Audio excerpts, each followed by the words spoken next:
Muy buenas noches, amigos de todo el país. Bienvenidos nuevamente a Edición Nocturna. Soy Miguel Guerrero y como siempre estoy contentísimo de poder estar en compañía con ustedes en sus hogares. Me acompaña como de costumbre el licenciado Héctor Marte Pérez, quien es jefe de redacción del periódico El Caribe. Muy buenas noches, Héctor. Buenas noches, Miguel. Buenas noches a los televidentes. Tengo entendido que en el Congreso de la República, en el día de hoy, aunque no nada en concreto todavía, pero sí parece que estamos caminando con un poco más de seguridad hacia un punto en que se haga posible la aprobación por la Cámara de Diputados del proyecto de ley de partidos políticos, con algunas variantes y para sacar del estancamiento un proyecto que sustancia o resume una vieja aspiración del pueblo dominicano y que los intereses particulares de grupos políticos han impedido que ese anhelo nacional se haya concretizado. Me refiero al hecho de que aparentemente oposición, una parte importante de la oposición política y una parte importante del partido en el poder, que es representado por los intereses o por el grupo que sigue al presidente Danilo Medina, ha llegado a un acuerdo quizás tácito, es decir, no necesariamente como resultado de un consenso negociado entre ellos, para tratar de salvar y poner a caminar, sacar del estancamiento ese proyecto de ley.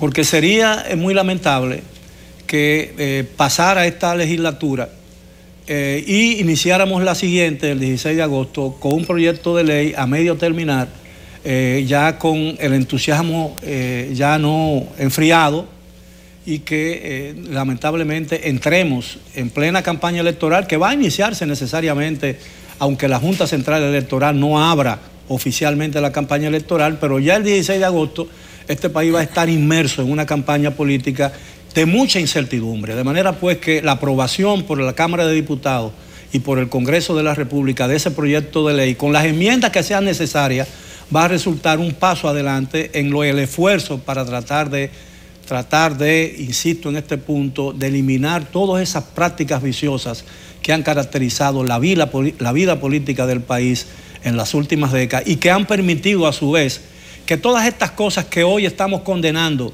y pidiendo a gritos que sean superadas, se hayan producido y sigan latentes en la vida política nacional. No sé qué te parece. Bueno, sí, como tú dices, Miguel, parece que sí, ahora hay buenas señales, claro, uno siempre tiene sus reservas, porque hemos visto tantos anuncios de que se acerca un acuerdo y finalmente no se da. Pero lo que ha ocurrido en las últimas horas es que aparentemente el PRM está casi comprometiendo su voto para aprobar una fórmula más o menos híbrida, o sea, una fórmula que no es estableciendo primarias abiertas ni primarias cerradas, sino permitiendo que los partidos tengan la opción de escoger, obviamente con la simultaneidad. La simultaneidad sí es algo que ya ha sido, es un punto que ya se logró un acuerdo en torno a eso. Sí, que está lejos, estás exenta de cualquier discusión, ¿no? Ya la simultaneidad, todo el mundo está de acuerdo con eso, no hay problema con ese aspecto. Yo digo PRM, porque ya no estamos hablando de sectores, porque Hipólito Mejía y Luis Abinader obviamente son los dos principales líderes del PRM, son los que manejan, los que controlan los votos. No, y aparentemente ellos están de acuerdo en un punto, ¿no? Bueno, hay una diferencia de ellos en cuanto a la modalidad de primaria. Siempre Luis Abinader ha favorecido las primarias cerradas. Hipólito Mejía ha sido coherente, respaldando la idea y que la ha promovido abiertamente de las primarias abiertas. Pero ¿qué es lo que ocurre con esta última propuesta? Esta última propuesta, que yo creo que debió ser la que se debió dar desde el principio, tan pronto se determinó que no había posibilidad de llegar a un acuerdo, de convencer a un sector o convencer al otro. Esta propuesta permitiría que cada partido seleccione la modalidad de primaria, la modalidad de padrón a utilizar, pero todas van a ser celebradas el mismo día. Y esto lo que hace es que traslada el debate a cada partido, que claro, cada partido tome su decisión. Ahí va a haber un forcejeo, claro, el PRM va a haber un forcejeo y en el PLD también, pero mientras tanto la ley de partido va a estar aprobada y va a estar funcionando y va a entrar en vigencia. La verdad es que si uno hace un análisis frío de los últimos acontecimientos que han tenido lugar alrededor de la discusión de este proyecto de ley, uno tiene que llegar necesariamente a la conclusión de que solamente una fuerza está conteniendo la aprobación de este proyecto de ley. Es la fuerza que respalda dentro del PLD al expresidente Leonel Fernández. Entonces, mira, para darle sentido a lo que tú dices, y como yo traté de indicar en mi comentario, de que el acuerdo es tácito, ¿no? No es un acuerdo suscrito, no es un acuerdo incluso probablemente no discutido entre las partes. Pero la semana pasada, a finales de la semana pasada, el ex candidato presidencial del PRM, el licenciado Luis Abinader, circuló un tweet conteniendo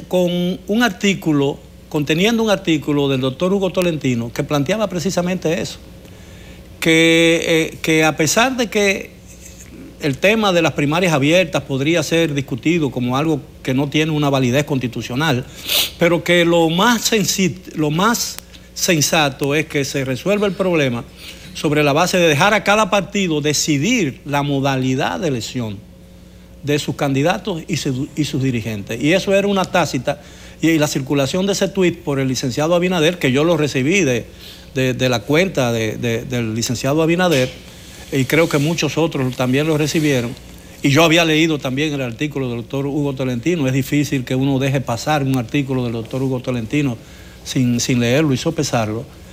Daba la impresión de que evidentemente había un cambio muy positivo dentro del PRM en la búsqueda de una salida a un problema que tiene un terrible estancamiento en el Congreso de la República.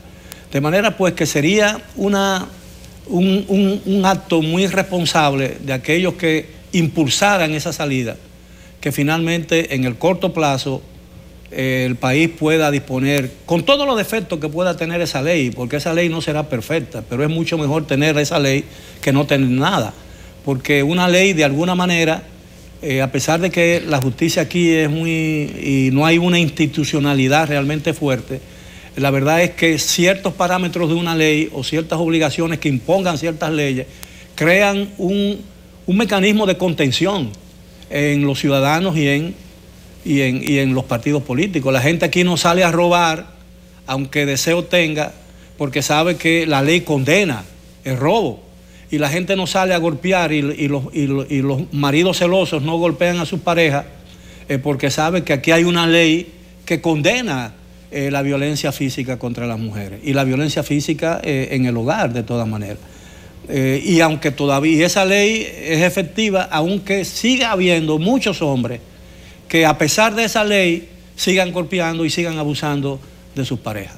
De manera pues que es importante que aquí se apruebe esa ley porque de alguna manera, por más defectos que esa ley tenga y por más elementos positivos que hayan sido eliminados de ese proyecto de ley a través de los últimos años, es preferible tener una ley de partidos políticos que seguir con el desorden que hemos estado padeciendo en los últimos 30, 40, 50 años. Y yo pienso que hay que flexibilizar posiciones. ¿Qué es lo que está haciendo Luis Abinader ahora? Luis Abinader dio unas declaraciones hoy, aquí mismo estaba en CDN, en el programa Enfoque Matinal, en la que él habla del compromiso que tiene el PRM, una declaración muy responsable de su parte, el compromiso que tiene su partido de destrabar esta discusión de la ley de partidos para entrar ya de lleno a la discusión de la reforma electoral, que es urgente, es una necesidad que se establezca una nueva ley electoral que se actualice. Pues tenemos ley electoral, no tenemos ley de partidos,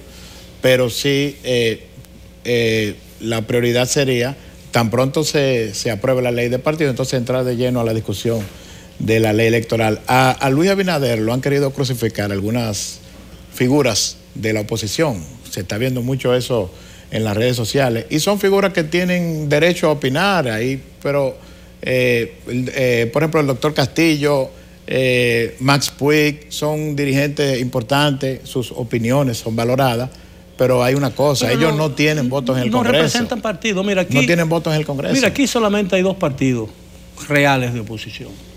El PRM, porque el PRD tiene una alianza política con el Partido de la Liberación Dominicana, el gobierno. Y mientras esa alianza continúe, ese partido no puede ser considerado como un partido de oposición.